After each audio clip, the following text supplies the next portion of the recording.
MLKI. Monggo Ibu. Baik, terima kasih Mas Makrus. Terima kasih juga buat Wildan, pertanyaannya bagus sekali. Baik, untuk menjawab tadi pertanyaan Wildan, apa sudah strategi yang sudah dilakukan gitu ya. Jadi kita tentu saja MLKI kan tidak diam saja melihat seperti itu gitu ya. Kami terus berupaya gitu, baik di intern sendiri MLKI dan juga berjejaring dengan. Jadi langkah-langkah kita sih yang pertama tentunya karena kita mendapat surat ya dari Kemendikbud terkait naskah RUU dan naskah akademiknya dan diminta untuk mencermati dan memberikan masukan.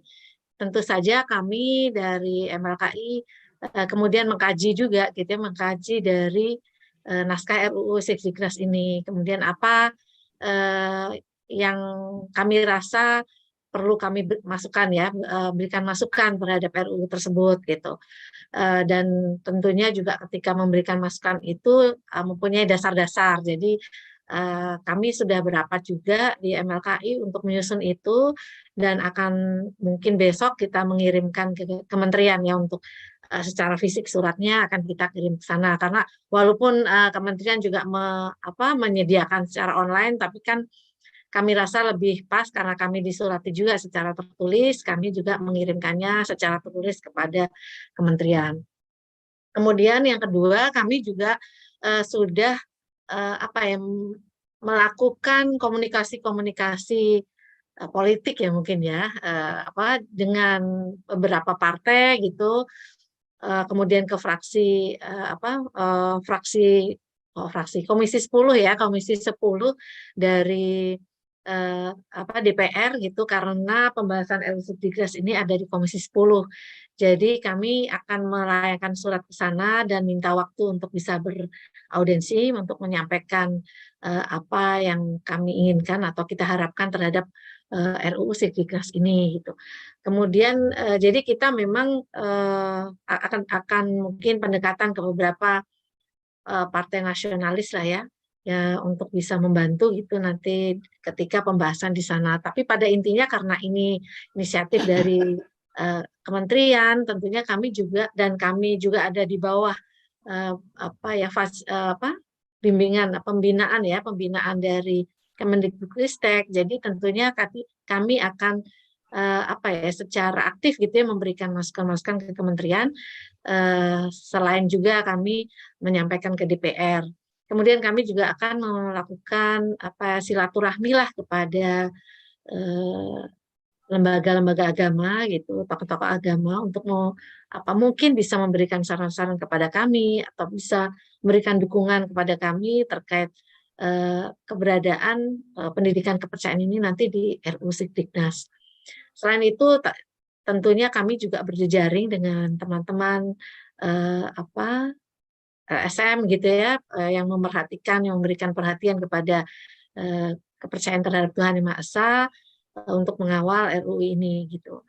Kami walaupun kita tetap berpositif thinking gitu ya, karena kita sebagai penghayat kepercayaan itu pada dasarnya selalu positif thinking gitu, nggak pernah. Dan kami bahwa waktu kapan atau suatu keputusan itu apa yang terjadi tentu kan hasil usaha ya, usaha kita dan juga bagaimana kita dekat kepada Tuhan sehingga permohonan kita juga bisa tersampaikan kepada yang lain ya. Kita mohon kepada Tuhan tapi Tuhan kan menggerakkan yang lain. Jadi tentunya secara lahir batin itu kita upayakan. Namun demikian usaha-usaha itu tentunya juga kita mempunyai melihat gitu ya ada peluangnya sebenarnya tantangannya apa sih kalau kita supaya kita masuk di RUU Sikdiknas gitu ya. Nah, kalau tantangannya tentu saja ini karena terkait politik ya sebenarnya membahas RUU segala itu kan pembahasannya di DPR. Jadi tentunya sangat kental dengan nuansa politik. Jadi tentunya tantangannya ada di situ.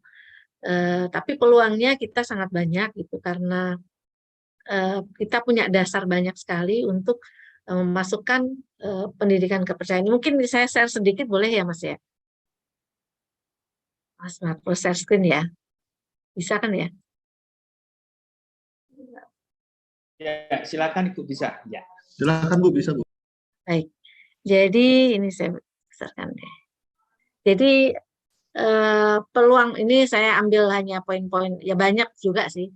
Jadi ada peluang untuk pendidikan kepercayaan ini bisa masuk ke dalam RUU Civiknas itu sebetulnya banyak peluang karena kita sudah punya pengalaman dalam implementasinya gitu ya. Dari sini yang pertama tentu saja ada Permendikbud nomor 27 tahun 2016 ya tentang layanan pendidikan yang sudah kita laksanakan sejak tahun 2017.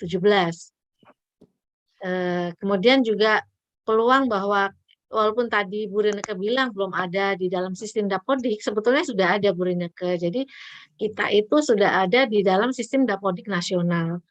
Jadi kalau misalnya itu tidak ada, itu mungkin perlu dipertanyakan karena kalau secara nasional itu ada bahwa untuk memasukkan ke sistem Dapodik itu adalah kewenangan sekolah gitu. Jadi ya tinggal bagaimana sekolah memasukkan atau tidak ke sistem Dapodik tersebut. Kemudian ada surat edaran Dirjen Dikdasmen terkait USBN ya waktu itu masih ujian sekolah yang bagaimana soal-soalnya itu bisa dibuat oleh organisasi kepercayaan. Jadi di sini tentu saja MLKI waktu itu juga sudah membuat soal-soal untuk digunakan di daerah-daerah. Namun kemudian USBN sudah tidak ada, tentunya para penyuluh lah yang membuat soal-soal tersebut, misalnya di kota tersebut ada beberapa penyuluh, mungkin bisa bekerja sama untuk membuat soal. Kemudian ada surat edaran Dirjen Dikdasmen tentang rapot manual. Jadi karena seperti diketahui kita ini belum masuk Undang-Undang Sipnas, sehingga setelah kita berkomunikasi, menghadap, berdiskusi dengan kementerian, karena kita tuh kurikulumnya belum masuk sehingga belum masuk ke dalam sistem e-raport. Jadi itu kendalanya. Kemudian akhirnya Dirjen Dikdasmen mengeluarkan edaran tentang raport manual di mana untuk siswa penghayat ini dibuatkan raport secara manual. Namun demikian berita gembiranya adalah bahwa sistem raport ini tidak hanya secara nasional. Jadi sistem raport ini perkembangannya adalah bisa dimodifikasi gitu ya, e-raport nasional tapi modifikasi yang bisa diedit gitu oleh operator sekolah. Jadi ini sudah dilakukan misalnya di Toba itu di sekolah Pak Jaya, kemudian murid saya di Brebes, kemudian siswa saya di SMK Cibinong, itu juga sudah melakukan setelah kami berikan penjelasan. Tadinya juga kurikulumnya bilang nggak bisa, ini nggak ada gitu. Tapi ketika kami memberikan penjelasan bahwa sekarang ada sistem yang bisa dikerjakan atau diedit oleh dari operator sekolah, mereka ternyata menyatakan memang iya. Hanya saja seperti yang disampaikan Bu Sri Rahid tadi, kami harus menyampaikan deskripsi, kemudian KIKD-nya gitu ya. Nah, hal itu yang memang harus dipahami para penyuluh gitu. Jadi kalau para penyuluh sudah ngerti dan bisa menjelaskan, nah nanti karena sekolah ini kan ini barang baru ya, jadi pasti mereka banyak yang tidak tahu. Jadi memang perlu penyuluh yang menjelaskan. Jadi waktu itu setelah ada penjelasan biasanya kalau yang sekolahnya misalnya kepala sekolahnya atau operatornya atau itu ringan tangan dan mau mengerjakan pasti mereka akan mengerjakan gitu. Tapi kalau misalnya mereka malas gitu ya kok saya jadi yang repot gitu. Nah, mungkin juga dia bilangnya tidak bisa. Jadi dibuatlah rapot manual gitu. Kemudian untuk pelatihan dan uji kompetensi penyuluh kepercayaan ini juga sebuah peluang karena sudah dilakukan sejak tahun 2017 ya oleh Direktorat Kepercayaan bekerja sama dengan MLKI untuk meningkatkan kompetensi maupun meningkatkan kapasitas dari para penyuluh. Kemudian ada juga SK Direktorat Kepercayaan tentang penempatan penyuluh pendidikan kepercayaan. Jadi sejak tahun ajaran yang lalu itu para penyuluh yang mengajar bahkan yang belum ikut BIMTEK pun tapi sudah mengajar itu bisa dibuatkan surat penempatan asal jelas dia mengajar di sekolah mana.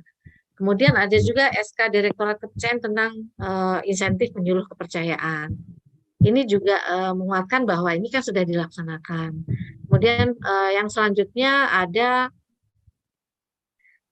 program studi pendidikan kepercayaan di Untak ya, yang Mas Wildan di sana sekarang, itu juga menjadi peluang kita bahwa tentunya RUU Siddinas harus mengakomodir pendidikan kepercayaan. Kemudian telah disusunnya juga buku teks dan buku guru dan capaian pembelajaran pendidikan kepercayaan pada tahun 2020-2021 yang kemudian tim penulisnya itu juga dari para penyuluh yang dikomando oleh Bapak Andri Hernandi selaku Presidium Bidang Pendidikan.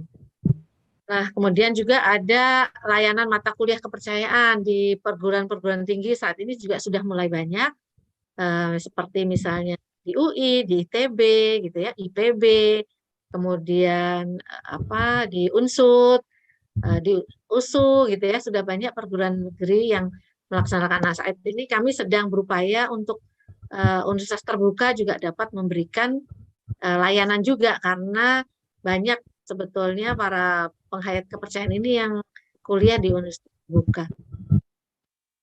Kemudian yang terakhir itu adalah Kemendikbudristek, keputusan Mendikbudristek nomor 262 tentang perubahan nomor 56 sebelumnya, itu tentang pedoman penerapan kurikulum dalam rangka pemulihan pembelajaran. Jadi ini adalah keputusan Menteri tentang kurikulum merdeka lah intinya gitu. Jadi di dalamnya itu ada struktur kurikulum SD sampai SMA yang dimana memang di sana hanya dimuat 6 agama sesuai dengan kurikulum Permendikbud tentang kurikulum sebelumnya adalah memang baru sampai 6 agama itu. Namun di penjelasannya dituliskan bahwa muatan pelajaran kepercayaan untuk penghayat kepercayaan terhadap Tuhan Yang Maha Esa dilaksanakan sesuai dengan ketentuan peraturan perundang-undangan terkait kurikulum. Jadi ini adalah peluang-peluang bahwa RUU 66 ini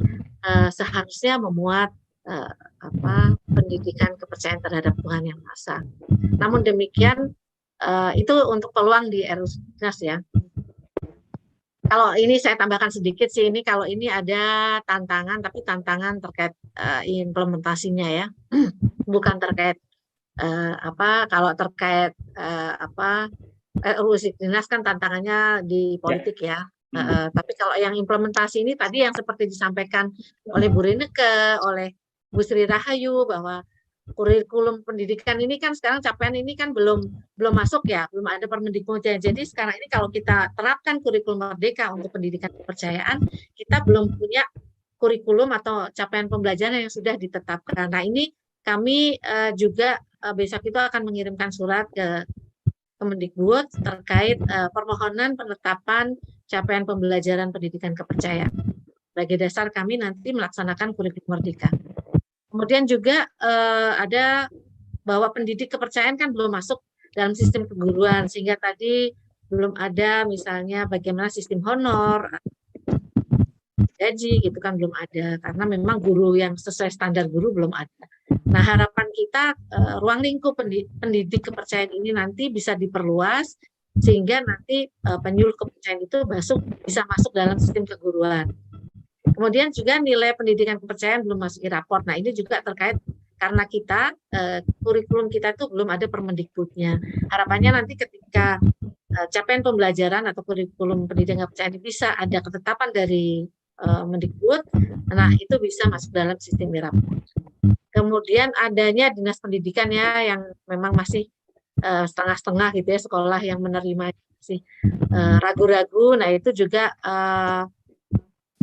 kita perlu kesabaran lah ya, dan mungkin kerjasama dengan MLKI, antara penyuluh, MLKI, kemudian juga dengan lembaga-lembaga di sekitarnya, di daerahnya gitu, bisa membantu mendorong.